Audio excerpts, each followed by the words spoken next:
دایک و خۆشی خۆی بدات بێ حیجاب و بەسەری ڕوت تا دێت کاردانەوەکان دژی پێشکەشکردنی شانۆیەک لە قەزای کەلار زیاتر دەبێت و ئەمڕۆ شلقی گەرمیانی یەکێتی زانایانی ئاینی ئیسلامی کوردستان با مەبەستی ناڕەزایی دەربڕین و گەیاندنی پەیامی مامۆستایان و زانایانی ئاینی گەرمیان سەردانی ئیدارەی گەرمیان و داواکاری گشتی گەرمیان و بەڕێوەبەرایەتی گشتی ڕۆشنبیری گەرمیانیان کرد.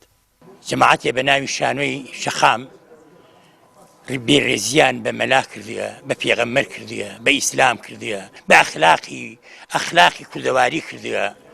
بۆیە هەموو خەڵکاتیان سەر شەقام و قبوڵ ناکەن، بەڵام قبوڵمان نەکرد ئێمە وەکو مامۆستاکان داواکاریەکمان داوا کردیە ئیندەی ئیداری گشتی و مەحکەمەیش.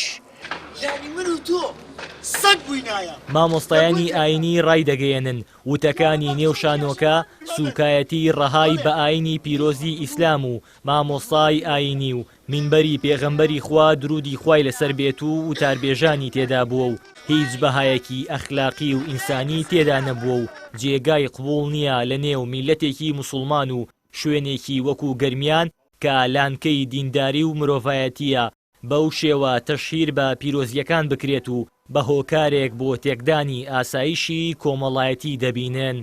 ئەم کارەی کە ئەم شانۆکارانە کردویانە نەک هەر سوکایەتیە بەرامبەر بە ئیسلام و بەرامبەر بە حیجاب و بەرامبەر بە عەقدی نیکاح و بەرامبەر بە مینبەری پێغەمبەر صلی الله علیه و سلم بەرامبەر بە جبەی مەلا و کەسایەتی مەلای ئاینی، بەڵکو سوکایەتیە بە خودی ئینسان و ئینسانیەت و مرۆڤایەتی مرۆڤ.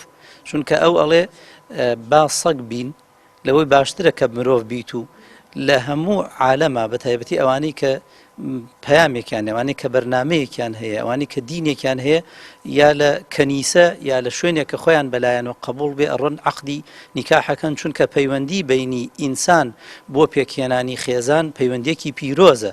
ئەوانەیانێ ئەو پەیوەندیە نەمێنێ بە گوێرەی شانۆکە. کارێکی زۆر خراپ بوو بەڕاستی و ئێمە هەموو ڕێکارەکانمان گرتوتە بەر بۆ ئەوەی کەواجارێکی دیکە ئەمە لە کۆمەلگای ئێمە دووبارە نەبێتەوە، چونکە لە ڕوانگەی یاسایی و ئەمە پێشلکردنی یاسای چەندین چین و تێژە و ئازادیش هەموو ئازادێک لە دنیا سنووری خۆی هەیە. ئەوان هەموو ئازادەکانیان بەڕاستی تێپەڕاند و کارێکی زۆر نابەجێ و خراپیان کرد. بۆیە ئێمە هەموو ڕێکارەکان دەگرینە بەر بۆ ئەوەی کە ئاسایشی خاک و خەڵکی ئێمە کۆمەڵایەتی ئێمە تێک نەچێت، چونکە بەڕاستی دەستبردن بۆ ئەو شتانە تێکچوونی ئاسایشی کۆمەلگایە. بەڕێوەبەری ڕۆشنبیری گەرمیانیش دەڵێت دەرهێنەری شانۆکە بەبێ ئاگاداری ئەوان تێکستی شانۆکەی گۆڕیوە و بە دوواداچوونی بۆ دەکەن و ڕێو شوێنی پێویست بەرامبەر ستافەکە بە ئامانجی دووبارە نەبوونەوەی دەگرنە بەر. ئێمە وەکو بەڕێوەبەرایەتی گشتی ڕۆشنبیری و هونەری گەرمیان قبوڵی ناکەین هەر هونەرمەندێک هەر گروپێک لە هەر دقێکا بێوێت تەشهیر بە مامۆسایانی ئاینی و قودسیەتی گەلەکەمان بکات. بە دڵنیاییەوە هەر کەسێک کاری وا بکە ئێمە ڕێو شوێنی توند ئەگرینە بەر بەرامبەری. بەڕێوەبەرایەتی ئەوقافی گەرمیانیش لە ڕێگەی بەیاننامەیەکەوە ناڕەزایەتی خۆیان ڕاگەیان دژ بە ئەنجامدانی شانۆکە و داوا لە ستافی شانۆکە دەکەن داوای لێبوردون لە خوا و پاشان لە خەڵکی گەرمیان و مامۆستایانی ئاینی بکەن. ئێمە وەکو بەڕێوەبەرایەتی گشتی ئەوقافی گەرمیان ڕوونکردنەوەی خۆمان داوە و هەروەها بەیان نامەمان بڵاو کردوتەوە لە لەینەکە ئێمە ئیدانی ئەو کارەمان کردووە پێویستە لەسەر دەرهێنەری ئەو کارە کە کردوویەتی شعوری مامۆسایانی ئاینی بریندار کردووە و ڕخنەی تایە بەرامبەر بە ئیسلام بە شێوەیەکی ناشرین ڕخنەکەیان کردووە و بەرامبەر بە ئەخلاقی کوردەواری داوای لێبوردن بکەن لە خوا و لە خەڵکو و داوای لێبوردن کردن لە مامۆسایانی ئاینی. ئەگەر ئەم کارە نەکەن ئێمە چاوەڕێیەکەین تاوەکو ڕۆژی هەینی. ئەگەر ئەم کارە نەکەن ئەو کاتە ئێمە ڕێکاری تر دەگرینە بەر ڕەنگە لە ڕۆژی هەینی مینبەری مامۆستاکان و قسەی لەسەر بکەین، داوای یاساییان لەسەر بکەین.